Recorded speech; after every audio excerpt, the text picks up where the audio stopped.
Wizard. Since the handle isn't made of metal, I cast Heat Metal on our Fighter's Sword. The Fighter's Sword. Hey everybody, SkyDieRay. I mean, SkyDieRay here, we are definitely not free couple. I mean, I am definitely not free couples in a trench coat. What? Anyway, welcome to another DnDMemes. How are you guys doing? Having a wonderful day today. Before jumping into it, I want to quickly kindly ask if you want to take a moment to smash the like button. Helps out, I appreciate it a lot, so thank you so much for that. And yeah, with that being said, I hope you enjoyed the video. Love me some homebrew monsters. PC. But dragons don't have a swallow attack. You'd best start believing in homebrew dragons, metagamer. You're in one. Yeah, literally, it doesn't matter. It doesn't matter against the DM, okay? None of those arguments matter against the DM. Why even roll dice at that point? DMs on r/DnDMemes. I don't track monsters' health. I just have the players kill the monster when it feels thematic. That just sounds like reading a book together with extra steps. How do I tell him? I think I was the only one with Mommy Rot. I did have a 3rd level spell slot left, so can do a lesser restore to cure the disease. Did anyone else have Rot? The DM looking at that. Rotting Fist. A melee weapon attack, okay. So if the target is a creature, it must succeed on a DC 12 Constitution saving throw or be cursed with Mommy Rot. The cursed target can't regain hit points and its hit point maximum decreases by 10, 3d6, for every 24 hours that elapse. If the curse reduces the target's hit point maximum to 0, the target dies and its body turns to dust. The curse lasts until removed by the remove curse spell or other magic. Well, he's gonna find out sooner or later. Was told that an orc should always look brutish and ugly. You can't ignore the orc design to make him handsome. Yes, I think it would have made sense for the orc to say no there, but yeah, anyway, that's one handsome orc.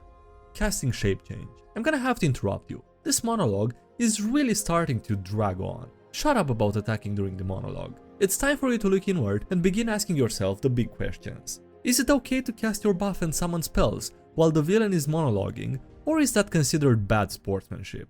I mean, you would literally most likely probably die if you lose that, so I don't think sportsmanship is something that's considered. How to kidnap or kill someone in D&D. Charmed person. Sure, you can cast some spells on me. Ritual cast feigns death continuously until they starve to death. And then the charmed person unable to break free from the feigned death and ends up starving to death. Misty Step and some legendary resistances are all you need. Marshals make the best bosses. No, only a mage can handle a high level party. Marshals make the best bosses. Go back to the basics. Didn't realize that this feat was so contentious. What keeps some DMs up at night these days, apparently? The DM's precious balance, quote unquote, and the PC, and then there's the lucky feat. Is this a complaint against lucky feat that it's making the game too easy, or you know, not the way the DM would want it balanced? Hot take. False Hydra stories all play out the same and allows for almost no player agency. Mr. White, False Hydra stories are DM self-gratification. What is it, Jesse? The twist is always an NPC a PC loved was killed, but they can't remember them. But the NPC never existed, so Alex has to deal with a DM forcing a backstory onto their PC that they had no consent in. Who's Alex? It's getting a little extreme, guys. Are you all with the cult? We're not a cult, we just believe that Pathfinder 2nd edition is an objectively superior system to 5th edition, and yeah, this is it. Pathfinder 2nd edition superiority cult, okay. I am Become Death, the destroyer of worlds. Radiant damage is blinding, burning light associated with sunlight. Sun gets its burning light from thermonuclear reactions. Radiant damage is nuclear fusion. Confirmed. That is the only logical reason, yeah. Or not reason, but explanation. In words of Matt Colville, adventure design doesn't stop just because you roll initiative. I dispense wisdom. What is your wisdom? Avoiding anticlimactic boss defeat by silently adding more health isn't railroading, it's fixing a design mistake. That's good wisdom. I think some forget who the real loser is. People arguing about whether fighter is weak and useless, and the monk hiding in the background. Fumble tables inherently hurt marshals worse than casters, and punish players for rolling more dice, essentially making high-level fighters completely incompetent. I hate how much stronger 5th edition casters are than marshals. Also, I use fumble tables. That might be a bit too brutal to include in the video, isn't it? I don't know, it's not, I mean, actually explicit, but still. Believe in yourself or take psychic damage. Wizard. Finally, I can cast Geese at 9th level. Time to cast it on myself. Paladin. On yourself? Why would you? Wizard looking in the mirror. Believe in yourself, and know that you are worthy of love. You are enough. Oh damn, me next, asks the rogue. Yeah, me too, says the paladin. Hashtag DnD. I know, teleport, clones, invisibility, fly or some other damn thing, but I as the DM will provide the magical stuff, don't worry. Any full caster. You've got nothing except your bloody sword and some fancy karate gimmicks. We have godlike powers. Champion 17 Barbarian 3 with Vorpal sword. No, what you have is a roll of initiative and the hope that I'm not standing at the end of your turn, because if I am, you won't be able to have a second. Okay? Menacing, I guess. GM. Don't track health. Me. Oh boy, an existential horror campaign. You spend your teens depressed due to determinism philosophy, saying that your choices don't matter and chance doesn't exist. You mostly get over it and begin to believe in free will and chance again. r/DnDMemes comments show a lot of GMs don't count health. Your character's actions don't matter. The boss will die when the GM says so, regardless of your choices or luck. You know exactly how to roleplay your character in this situation. I like that it ends on a calm note. At least that, you know, at least they have that going on.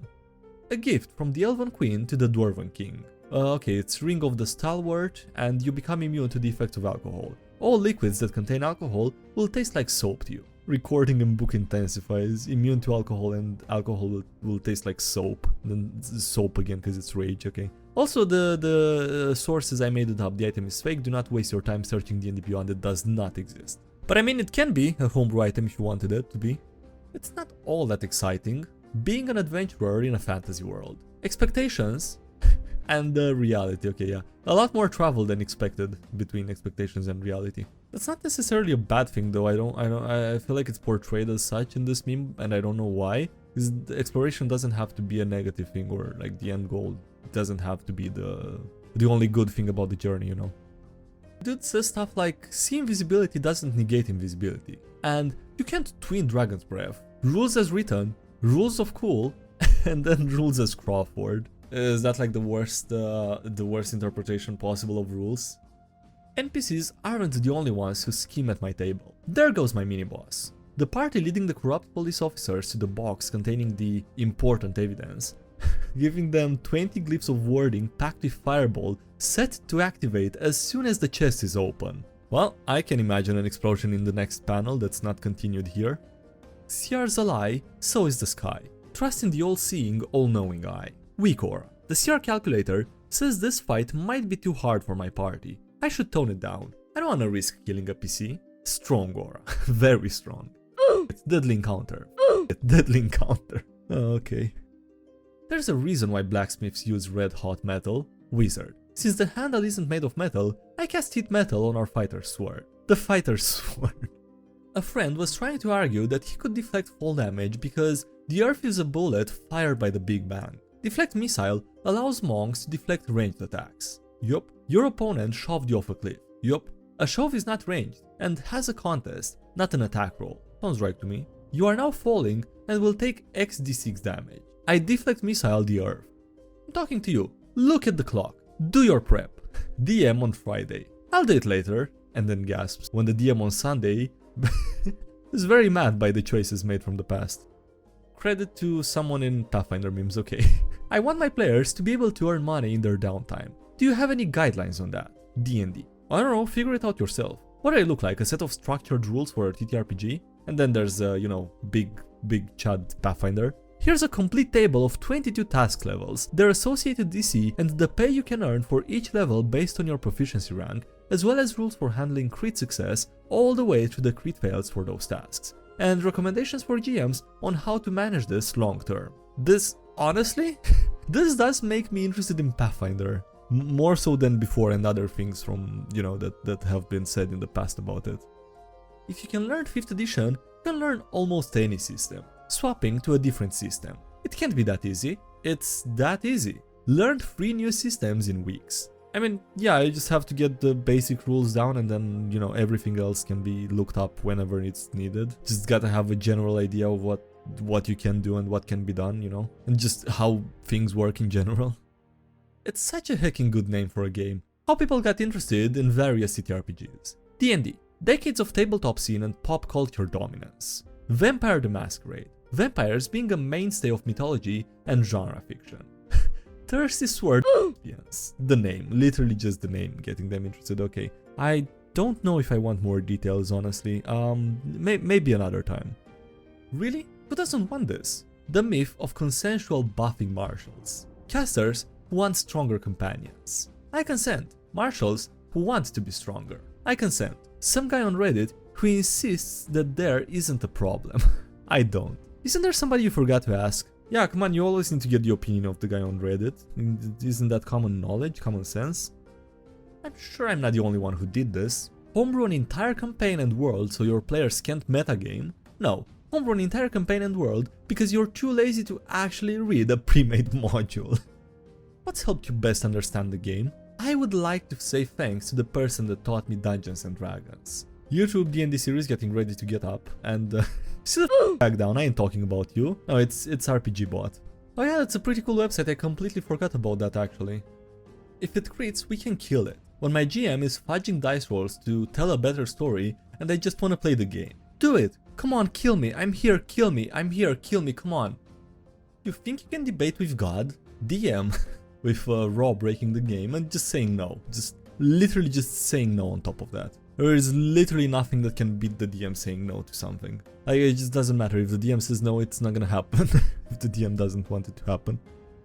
Caliph is a queen. Peak character evolution is when you stop being shy and jump off a 1000 feet high cliff straight to your death. Okay?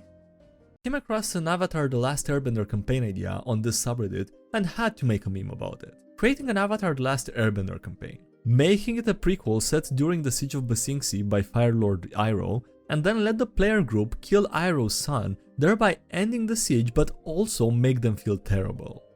Not the first one to think of this, and I sure won't be the last. Brown mold absorbs and spreads with fire. The plane of fire is full of fire. I cast plane shift and throw some brown mold into the plane of fire. Single-handedly kills everything in the plane of fire. The DM uses XP progression. That's brilliant, honestly. I don't know what the meme says because it's too distorted. But anyway, that's just brilliant. Just instantly level 20.